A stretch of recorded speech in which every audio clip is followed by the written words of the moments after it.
to Charity, California.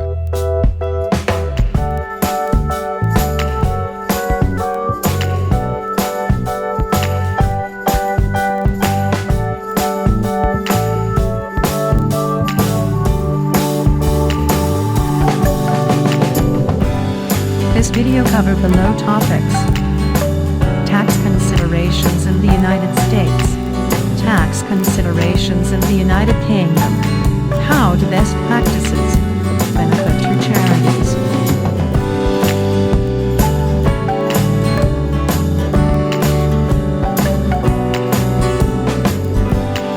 Car donation is the practice of giving away no longer wanted automobiles or other vehicles to charitable organizations.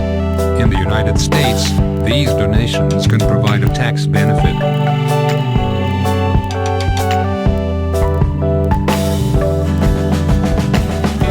Some critics have claimed that car donations are essentially a tax shelter. However, non-profit organizations in the U.S. have come to rely increasingly upon the revenue from car donations. This type of donation has become increasingly widespread. In 2000, 733,000 U.S. taxpayers reduced their taxes by $654 million.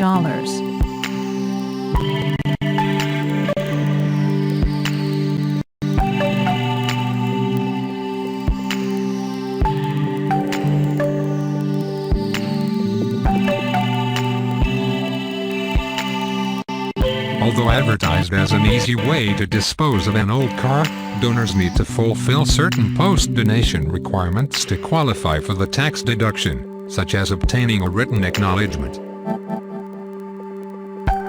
of the car's subsequent sale by the charity, citation needed, and itemizing tax returns instead of taking the standard deduction. For vehicles valued at less than $500, the deduction amount comes from the donor's own estimate of the car's value, even if the charity receives less money from its sale. Deductions greater than $500 are limited to the proceeds of selling the vehicle, usually at auction. The U.S. Internal Revenue Service advises that starting in 2005, the rules for determining the amount that a donor may deduct for a charitable contribution of a qualified vehicle, including an automobile with a claim value of more than $500, changed at the beginning of 2005 as a result of the American Jobs Creation Act of 2004. In general, that act limits a donor's deduction to the amount of the gross proceeds from the charity's sale of the vehicle.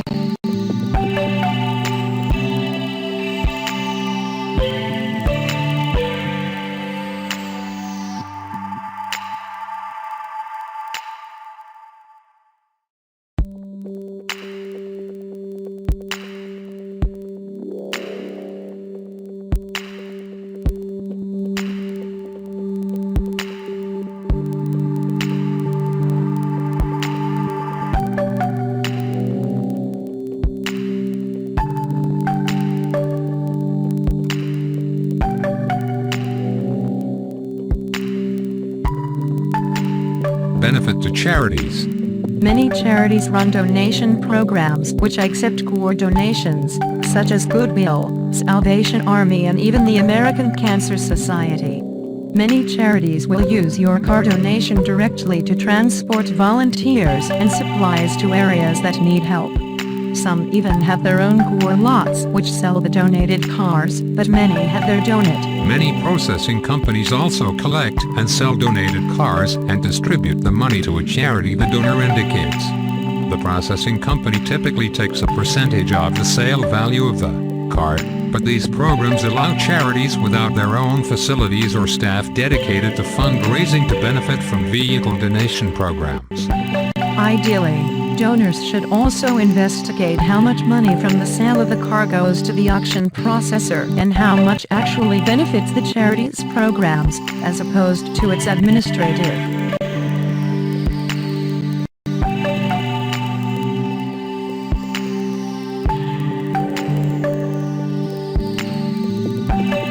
Q. Will my vehicle donation be good for the year that I sent in the donation form, even if I don't receive the receipt until the beginning of the new year? Yes. IRS Publication 4303, A Donor's Guide to Vehicle Donations, states, "The written acknowledgement must contain the date of the contribution. The date of contribution is the date that we received the donation form. So it can even be on the 31st of December and will still allow a charitable vehicle deduction for that tax year." Does the donation count toward the year I submitted the online form even if the vehicle isn't picked up until the new year? Yes.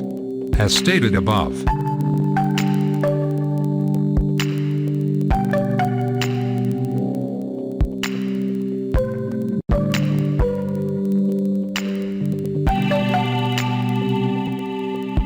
Some charities offer vacation packages as incentives to donate.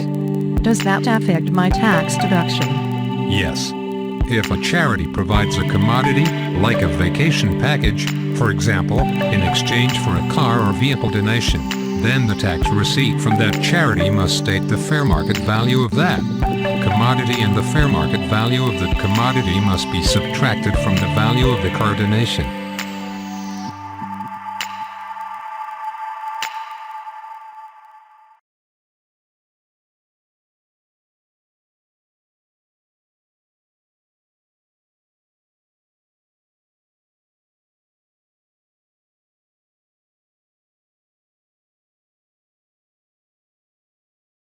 Hope you enjoy with that. Thank you, and subscribe us.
I'm Shmee here at the 2015 Goodwood Festival of Speed. That was all of the cars returning to the Michelin Supercar paddock. We had the Supercar class and the First Glance class. Lots of spectacular machines here in this paddock this year. So thank you very much for watching. Make sure you're subscribed and check out all of the other videos from this year's event, and I'll catch up with you again very soon. Cheers!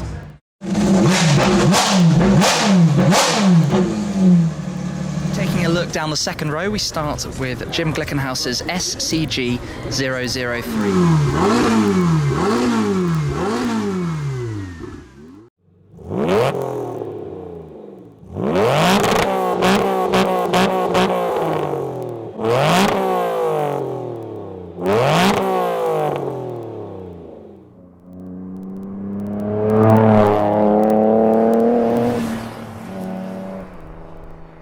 Hey, what's up guys? Welcome to a very special episode. If you can't tell already, I'm sitting in the Clarion Builds NSX. The folks over at Clarion were kind enough to let me do a quick little review of this car. So I'm down here in Southern California. Just went to Clarion's headquarters in Cypress. And now we're up here in the canyons just north of Cypress. And I gotta say, I am very, very excited to be driving this heavily modified, fully built NSX. So a little bit more info about the car. It is, of course, a 1991 Acura NSX, the same model year as mine. The difference is mine is completely bone stock. This one is essentially what I want to call a no expenses spared full build. Now you could argue that there are certain areas where this car could be modified to an even higher level than it already is, but that's not really the point of this car. The point of this car is not a full built track car. It's not, you know, a full-on show car either. The point is pretty much to get the car up to a modern level of performance and looks and usability and comfort. Firstly, this car has 231,000 original miles. However, the engine and transmission were both swapped out of a 2004 NSX with, which is known as the NA2 model.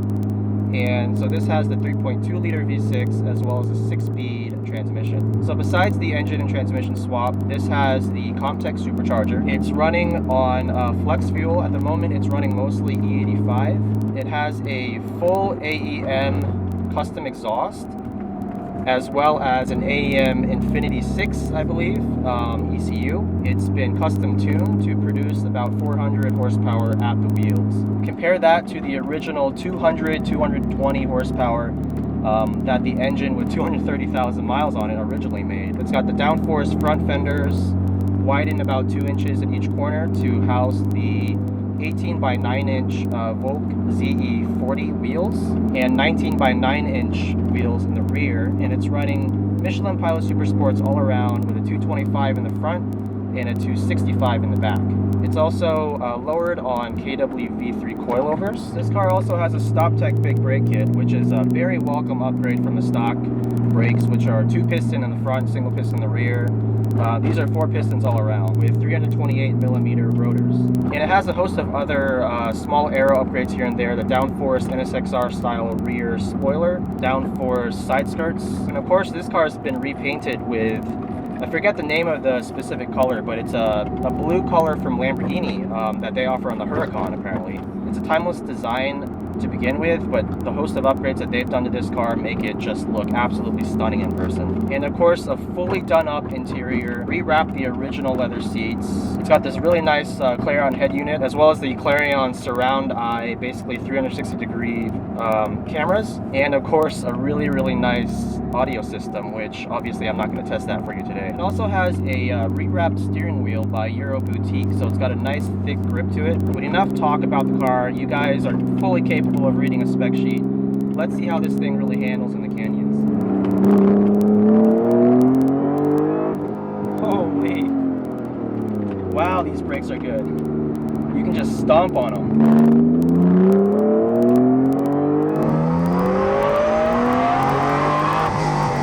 Michelin Pilot Super Sports, plenty of grip.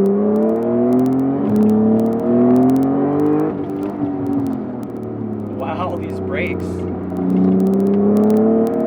Almost more impressive than the supercharged engine. Great suspension travel too.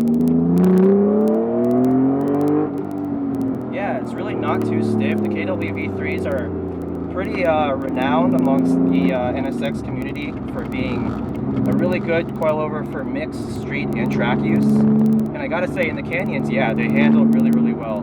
The dampening is just right for the mid to small bumps. It doesn't rattle the car in any way, it doesn't upset the chassis. You can feel everything, but it still has a damp quality to it. One of the favorite things I love about the stock NSX suspension, and this just gives you more body control, less body roll, but still gives you that same level of communication when you start to push the car.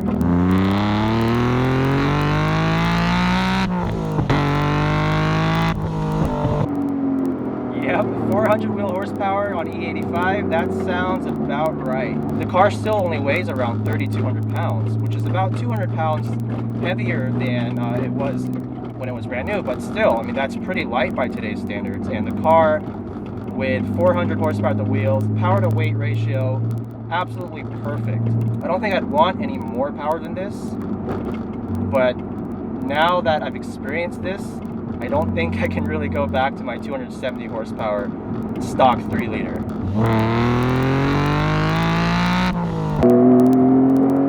Holy shit.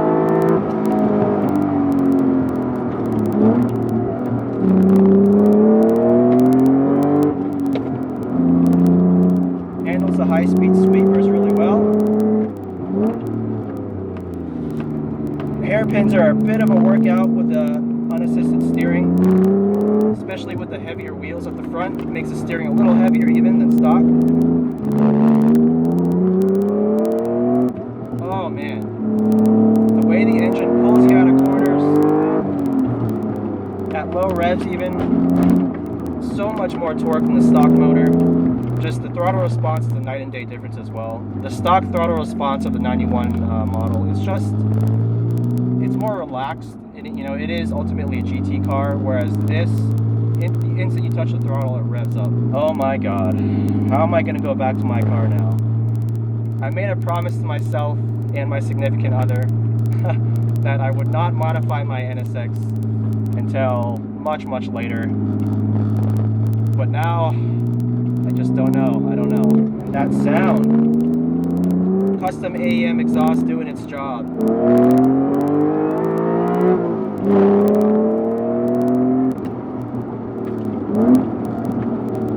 In conclusion, what do I really love about this car? What do I not like about it? Again, it's not a full-on track build, so it's not designed for ultimate, handling, ultimate performance. This is essentially still a street car, right? So it has to be streetable, which it absolutely is with the suspension and comfort upgrades that have been done to it. Clarion has really elevated the level of this car, not only in straight line performance and also the handling department with the coilovers, the bigger tires, more mechanical grip, but it's not just the performance that has been enhanced. Like I said, this car is a lot more usable than a stock NSX in terms of having creature comforts. The upgrades that Clarion has done here have really brought this car into the 21st century. I would argue that this car in many ways is just as drivable as, say, a brand new Porsche Cayman. And let's be honest, it has a lot more presence than a Cayman as well. So I guess the real question is, should you spend, say, 30 to 40 grand on a high mileage original NSX, and let's say double that number to get it up to a performance level and a comfort level and an aesthetic level like Clarion has done here, or at least somewhere along those lines. Maybe not quite at the level of this car, but let's say for 60 to 70 grand you could build a car similar in theory to this one. This NSX has the style, it has the attitude, it has the sound, it has the straight line performance, it has the usability. I mean, what more could you ask for? It's gonna be sad when I finally have to hand the keys back. Just listen to that engine.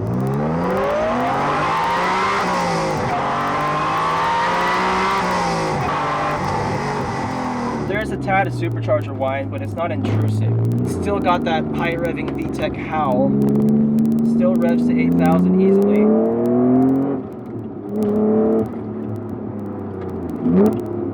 Sounds glorious on the downshifts.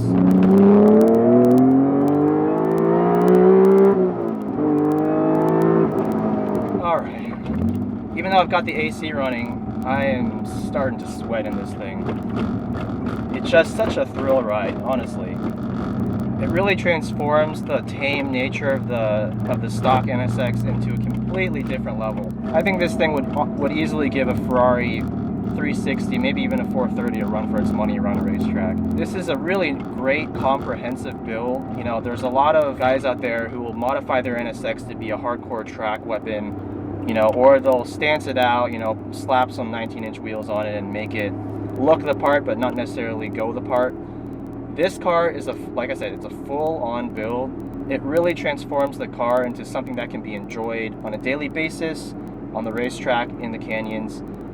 Hell, even in traffic, it's got really nice surround cameras. You have great visibility. I mean, what else could you want? So I'd like to thank Clarion USA for giving me this amazing opportunity to go for a quick little ride in their most recent project car. Really impressed with what they've done here. Again, I will provide the full modifications list in the video description. So if you guys out there are looking to build an all-around NSX, check it out. I highly recommend you use this as a baseline for what a properly fully built NSX should feel like. So thanks guys for watching my video. If you liked it, please comment and subscribe to my channel, and I'll see you guys next time.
He's so lucky. Don't muck about.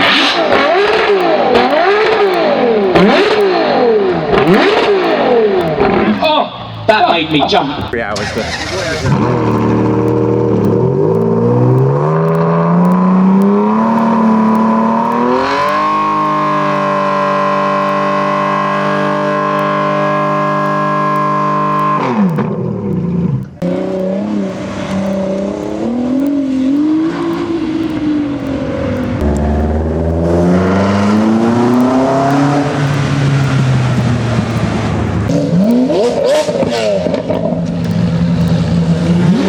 That's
It's from the Ford GT.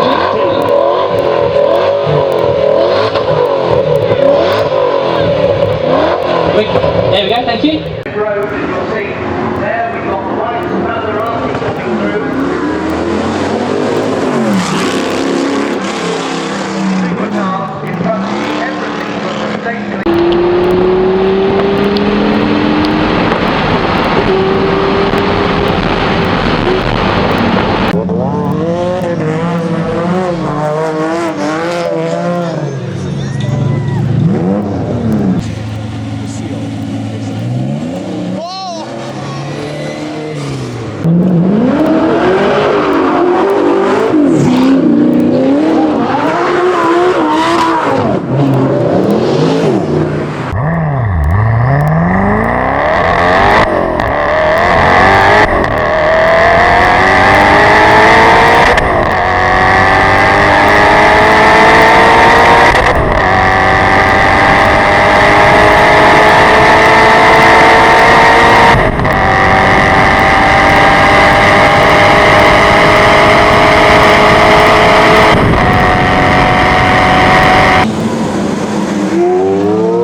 Loudest car.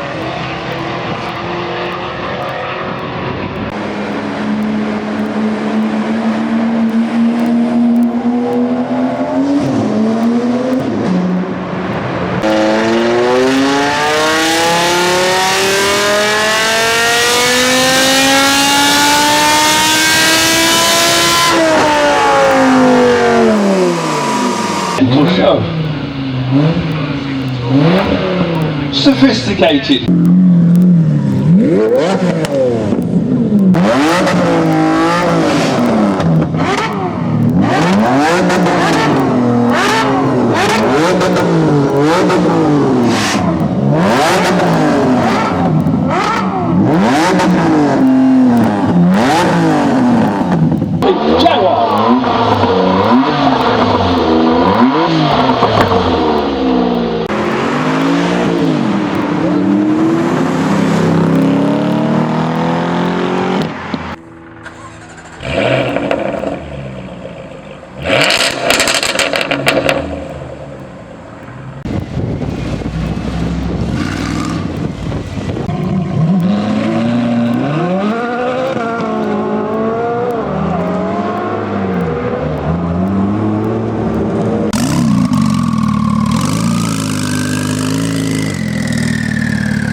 Some revs.